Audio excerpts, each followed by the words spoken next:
एक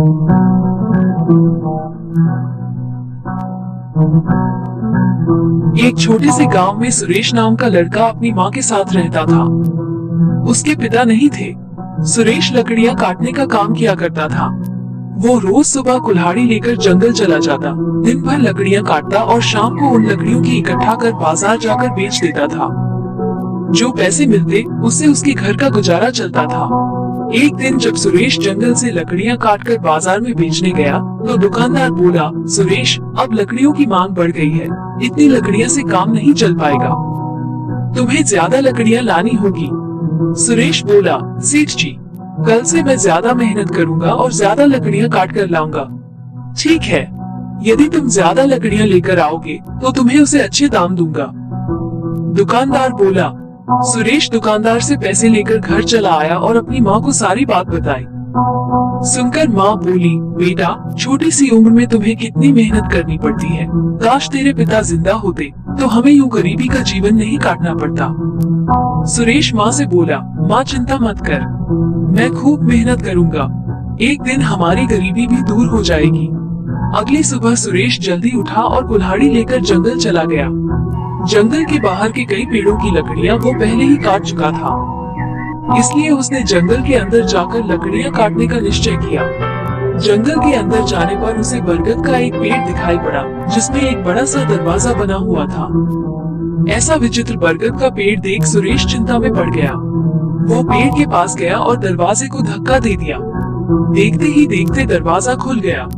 सुरेश ने अंदर झांका तो उसे घुप अंधेरा नजर आया, लेकिन फिर भी सुरेश दरवाजे के अंदर चला गया। अंदर कुछ दूर अंधेरे में चलने के बाद उसे रोशनी दिखाई देने लगी। वो रोशनी की ओर बढ़ा तो पाया कि पेड़ के इस पार एक गांव बसा हुआ है। वो गांव में घूमने लगा। घूमते घूमते अचानक उसे किसी के चिल्लाने की आवाज सुनाई पड़ी। वो आवाज की ओर बढ़ा तो देखा कि वो आवाज एक गड्ढे से आ रही है। उसने गड्ढे में झांका, वहाँ एक आदमी गिरा हुआ था और सहायता के लिए पुकार रहा था। सुरेश ने उससे कहा, मैं रस्सी फेंक रहा हूँ, आप उस पकड़कर बाहर आ जाइए। फिर उसने गड्ढे में रस्सी फेंकी, जिसे पकड़कर वो आदमी गड्ढे से बाहर आ गया। वो सुरेश को बहुत धन्यवाद देने लगा तो सुरेश बोला, धन्यवाद की कोई बात नहीं, हम सबको एक दूसरे की मदद करनी चाहिए। फिर उस आदमी ने सुरेश से पूछा, तुम कौन हो और यहाँ कैसे आए? सुरेश ने उसे बरगद के पेड़ के दरवाजे के बारे में सारी बात बता दी है। तब वो आदमी बोला, वो एक जादुई दरवाजा है जो केवल 10 दिनों के लिए खुलता है। तुम्हें शाम होने के पहले वापस जाना होगा, क्योंकि अगर दरवाजा बंद हो गया तो तुम 10 दिन अपन घर नहीं जा पाओगे। सुरेश ने इस जानकारी के लिए उसका धन्यवाद किया और आगे जाने लगा। तब उस आदमी ने उसे एक डंडा दिया और बोला, तुमने मेरी जान बचाई है, इसलिए ये डंडा रख लो। पर मैं इस डंडे का क्या करूँगा? सुरेश आश्चर्य में बोला, ये एक जादुई डंडा है, इससे तुम जितनी लकड़ियाँ मांगोगे ये तुम्हें देगा। उस आदमी ने बताया। सुरेश ने जादुई डंडा ले लिया और उस आदमी का धन्यवाद कर आगे बढ़ गया। कुछ दूर जान पर उसे एक बूढ़ा आदमी दिखाई पड़ा जो कुछ परेशान सा था। सुरेश ने उससे पूछा, बाबा क्या हुआ, कुछ परेशान नजर आ रहे हो?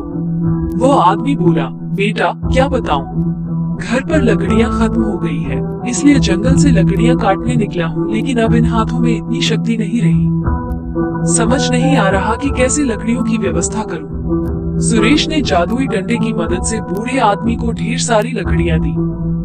बूढ़े आदमी ने उसका धन्यवाद किया और उसे एक बर्तन देते हुए कहा, बेटा ये एक जादुई बर्तन है, जब भी खाने की जरूरत पड़े इससे मांग लेना। सुरेश ने जादुई बर्तन ले लिया। शाम हो रही थी, इसलिए वो पेड़ के जादुई दरवाजे से बाहर निकल आया।